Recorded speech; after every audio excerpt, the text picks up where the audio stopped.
to be rolling your interview you had earlier today with head coach Carl Bowser. Before we get to that, tell us what Coach Bowser means to you. You know what? I got goosebumps just going down to talk to him based on the fact that he was my first college coach.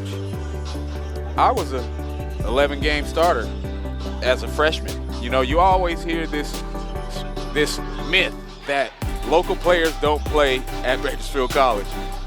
Coach Carl Bowser saw something in me. It gave me confidence as a young guy that was 150 pounds soaking wet and put me on the field with 10 other grown men and said, I believe in you.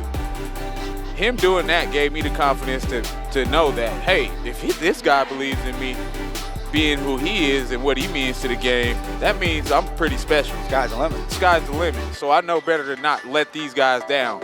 End up winning the championship with him, reflecting on the memory of getting to carry him off field after that championship win and just having the opportunity to see him enjoy the moment with 80 players that he hasn't seen in 30 years. Oh, it's just a beautiful feeling. Let's roll the interview that Kenny just had earlier today with head coach Carl Bowser. I'm looking forward to this. Welcome to BC 1988 National Championship 30th year reunion. I'm Kenny Calvin, host of the Renegade Report, and I'm joined with my first collegiate coach, Carl Bowser. How you doing, Coach? Doing great, Kenny. Really fun to be here today. Well, a lot of fun. Beautiful sea of red. You know, it's always a beautiful experience to come up here on the hill. I rarely get to do parking lot interviews, but you're one of the people that made this place special for me, and I said I had to go down once I heard Coach was in the building. Well, I appreciate you coming up, that's for sure. Well, Coach, one of the most beautiful things about this experience, I had a chance to interview Stan Green, Lindsey Collins, Johnny Rose this Thursday on the Renegade Report, and all they could do was talk about how great it felt to be reunited after 30 years.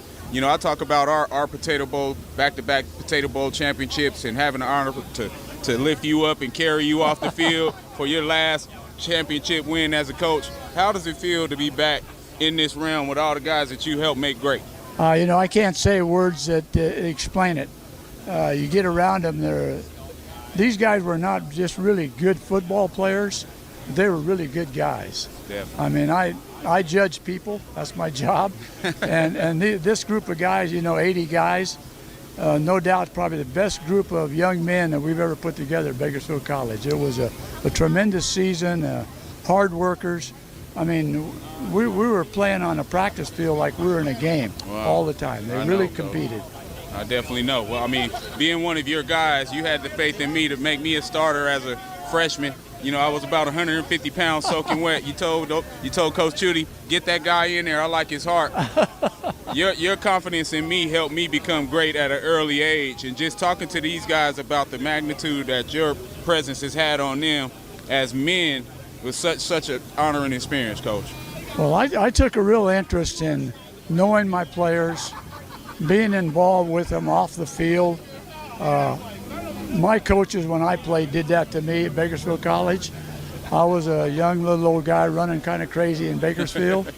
And my coach, Coach Beatty and Coach Collis, really stepped in and gave me direction. And I've tried to do that with players that I've coached. I definitely can identify with that. And being that we don't get to spend much time together, I got to tell you my favorite memory of you from college. We were tied 10-10 versus Glendale at Glendale College. You came in and gave the halftime speech of all halftime speeches, and needless to say, I won't go into detail, but we ended up winning that game 50-10. We scored 40 unanswered points after you came in there and made sure that we knew why we jumped on the bus in the first place to go down to beat Glendale and extend our game-winning streak to be able to go and end up as a 10-1 team. Yeah, so I was gonna take your guys' bologna sandwiches away from you. You threatened to do a little more to take our sandwiches that day. I'll just say that. But Coach, more than anything, the opportunity to have this generational impact, you know, is unmatched. I've had the opportunity to travel the world through athletics after you were my coach, and just the things that you taught us, it resonated for years. And now we're transitioning that to our kids. My son just left to the Army this week, you know, and I talked about the things that you instilled in us as players to help us become successful. So, you know, before we get out of here, Coach, I want to go ahead and tell you how valuable you were to my success. You know, I'm a father, I'm married, you know, and I definitely wouldn't be the guy that I am if you didn't have the confidence to put me on the field in that number 23 jersey 24 years ago. That makes my coaching worth it right there. Absolutely, Coach. Absolutely, Coach. Well, hey, we know you've been busy tonight. We want to give you a chance to get some rest. We're going to have you out for the coin toss and also halftime. But anything else you want to tell the world before we get out of here? No, just don't tell the referees I got a two-headed coin, so Judy will win the flip. All right.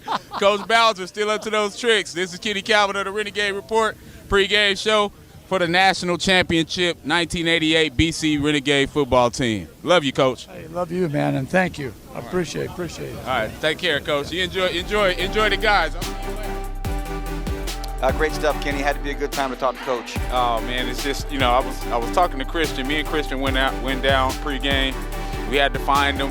You know, we saw Miss Bowser and she guided us into the direction, and all of a sudden you saw a sea of red part, and all you saw was Coach Bowser being interviewed by 23 News, and we had a chance to sit and watch that interview, and I felt like an 18-year-old kid again, waiting to get in the game.